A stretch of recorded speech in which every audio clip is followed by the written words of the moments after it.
జీవితాలు మార్చవలసిన బాధ్యత మా మీద ఉంది. ఈరోజు వెనుకబడిన వర్గాల కోసం అనేక కార్యక్రమాలు చేశాం. అవి చాలవు, ఇంకా చేస్తాం. ఎట్టి పరిస్థితుల్లో మత్స్యకారుల జీవితాల్లో వెలుగు తీసుకొచ్చే వరకు మీ వెంట నేనుంటాను. మా పార్టీ ఉంటుంది, ఎన్డీఏ ఉంటుందని మరొక్కసారి హామీ ఇస్తున్నా.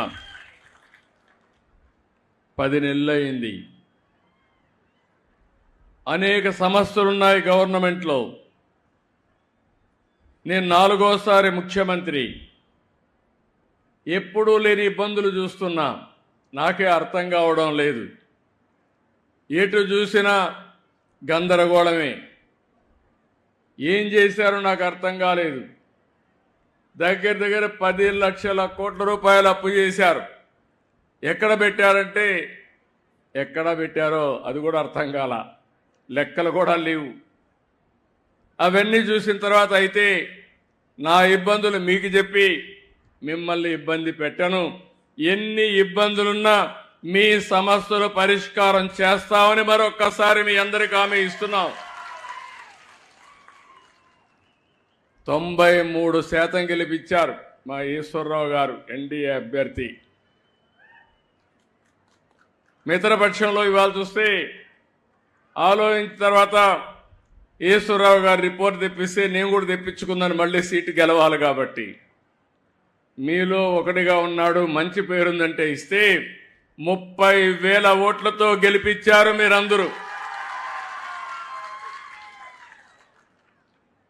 ఇది ఎప్పటికీ మర్చిపోలేం. పక్కనే అప్పలనాయుడు గారు ఉన్నారు.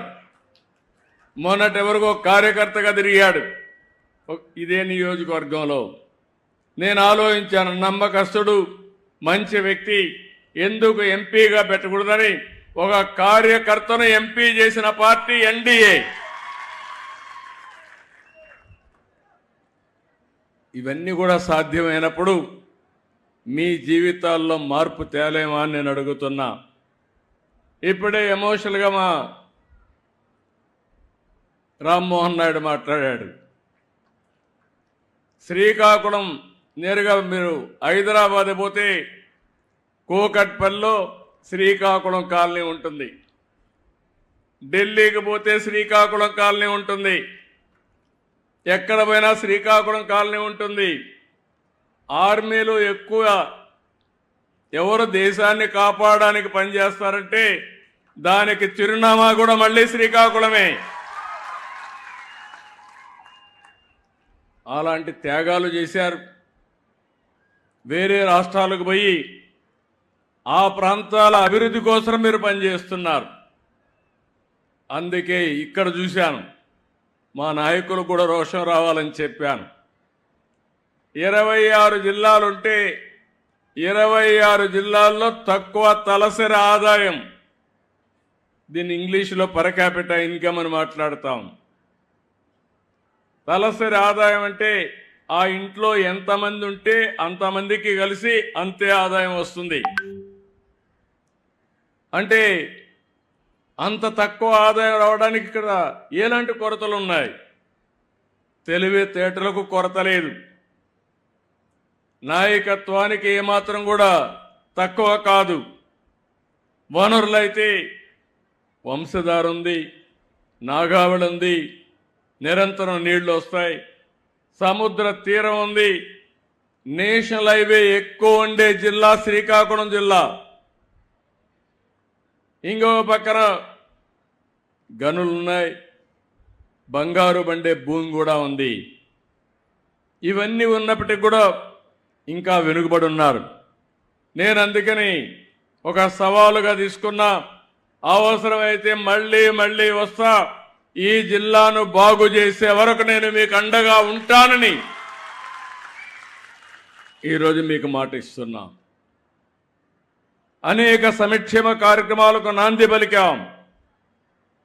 కానీ సమాజంలో వెనుకబడిన వర్గాల్లో అట్టడుగు నుండే కొన్ని వర్గాలున్నాయి. అందులో మత్స్యకారులు ఒకటి. మీరెప్పుడు సముద్రాన్నే నమ్ముకున్నారు. తెల్లవారుతో పోయి అర్ధరాత్రి పోయి మళ్ళీ తిరిగి రావాలంటే ఆడబిడ్డలు తిరిగి వచ్చే వరకు ఎక్కడికక్కడ గందరగోళంగా భయాందోళనలో ఉంటారు. అలాంటి జీవితం మీది. అలాంటప్పుడు మీ ఆదాయం కూడా అక్కడికక్కడే వచ్చే పరిస్థితి వచ్చింది. అదే సమయంలో ఈరోజు మీరు చూస్తే వేట విరామం 2 నెలలు 61 రోజులు మనం ఇస్తాం. దానికి కారణం సముద్రంలో చేపల అభివృద్ధి కావాలి. పిల్లలు వేసే సమయం అది. ఆ సమయంలో డిస్టర్బ్ అయితే చేపే ఉండదు. కాబట్టి విరామం ఇవ్వాలనే ఉద్దేశంతో విరామాన్ని ఇచ్చే పరిస్థితికి వచ్చాం. అదే సమయంలో ఒకప్పుడు మీరు విరామం ఇస్తే, ఎందుకంటే మీరందరూ కూడా ఇప్పుడు కూడా సముద్రానికి పోతేనే మీ కడుపు నిండుతుంది. ఒకరోజు పోకపోతే ఆ రోజు పస్తే. అందుకే నేను ఆలోచించిన తర్వాత 14వ సంవత్సరం 15వ సంవత్సరంలోనే వేట విరామం సమయంలో ఆర్థిక సహాయం ఇవ్వాలని నిర్ణయించిన పార్టీ తెలుగుదేశం పార్టీ అని చెప్పి నేను మీకు తెలియజేస్తున్నా. ఆ తర్వాత ఒక 10,000 ఇచ్చారు. 10,000 ఇచ్చారు కానీ చాలా ఉపన్యాసాలు చెప్పారు. ఫిష్ ఆంధ్ర అన్నారు. 300 కోట్లు ఖర్చు పెడతామన్నారు. ఏం పెట్టారో నాకైతే అర్థం కాలేదు. ఏ మత్స్యకారుడి జీవితమైనా బాగుపడిందా అని మిమ్మల్ని అడుగుతున్నా. మీకు లాభం జరిగిందా అని మిమ్మల్ని అడుగుతున్నా. ఈరోజు నాకు కష్టాలున్నాయని నేను చెప్పచ్చు కానీ నేను చెప్పను. అందుకే 1,29,178 కుటుంబాలకి 20,000 చొప్పున 259 కోట్ల రూపాయలు మీ అకౌంట్లో ఈరోజు నేను వేసానని చెప్పి కూడా నేను మీకు తెలియజేస్తున్నాను. నేను కూడా బటన్ నొక్కచ్చు, కానీ నేను బటన్ నొక్కలా. నేరుగా మీ దగ్గరకు వచ్చా, మీ సమక్షంలో మాట్లాడుతున్నా. మీ కష్టాలు నేను అర్థం చేసుకోవడానికి వచ్చాను. ఏదో వచ్చినప్పుడు ఇంత మునుపు ఉండే పాలకులు వచ్చుంటే ఇక్కడుండే మీ కొబ్బరి చెట్లు గోవిందా. ముందు కొబ్బరి చెట్లు వెళ్ళిపోయినటివి. అంటే ఒక నాయకుడు వస్తే ప్రజాహితం కోసం వచ్చినప్పుడు చెట్లు నరికేయడం, లేకుంటే ఎక్కడికక్కడ పరదాలు కట్టేయడం, అనేక సమస్యలు. ఇంకైతే కొంతమంది ఇంట్లో నుంచి బయట రానియకుండా నెత్తిన చేపెట్టడం, ఇలాంటివన్నీ కూడా నేను ఒక నెగతాళి చేయడం లేదు.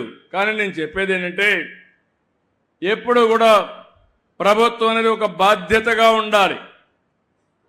ప్రజల ఆదాయాన్ని పెంచాలి.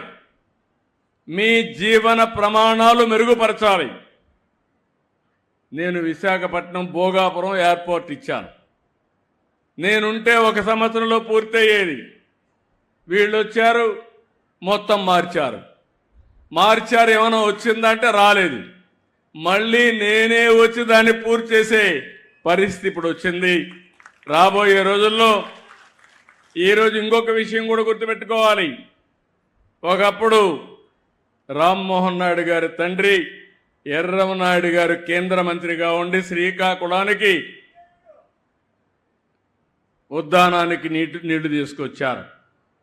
ఈరోజు మళ్ళీ రామ్మోహన్ నాయుడు గారి ఆధ్వర్యంలో భోగాపురం ఎయిర్పోర్ట్ పూర్తి కాబోతుంది. అది శుభ పరిణామం ఈ జిల్లాలకి. ఈరోజు కేంద్రంలో 2 మంత్రులు ఉంటే, ఒక కేబినెట్ మినిస్టర్ ఉంటే, ఆ కేబినెట్ మినిస్టర్ని నేను రామ్మోహన్ నాయుడుకి ఇచ్చానంటే, ఈరోజు నేను ఇచ్చిన తర్వాత నిన్న ఢిల్లీకి పోతే కూడా మీ రామ్మోహన్ నాయుడు అండి బ్రహ్మాండంగా పనిచేస్తున్నాడు, చాలా బాగా పనిచేస్తున్నాడు అభినందించే పరిస్థితికి వచ్చారు. ఒక యువకుడు ఉత్సాహవంతుడు. నేను అందుకే అడిగా, రామ్మోహన్ నువ్వు చదువుకున్నావు, పర్డ్యూ యూనివర్సిటీగా చదివావు, శ్రీకాకుళం అభివృద్ధి కాకపోతే నీ డిగ్రీ వాపసు ఇవ్వాల్సి వస్తుందని ఇప్పుడే చెప్పా. నాకు ఒక నమ్మకం ఉంది, ఆయన కానీ ఈ టీం ఇప్పుడుండే టీం అంతా కూడా ఎమ్మెల్యేలందరూ, ఈశ్వరరావు అయితే చాలా బ్యూటిఫుల్గా, ఈశ్వరరావుకి ఇంత టాలెంట్ ఉందని నాకే ఆశ్చర్యం వేసింది.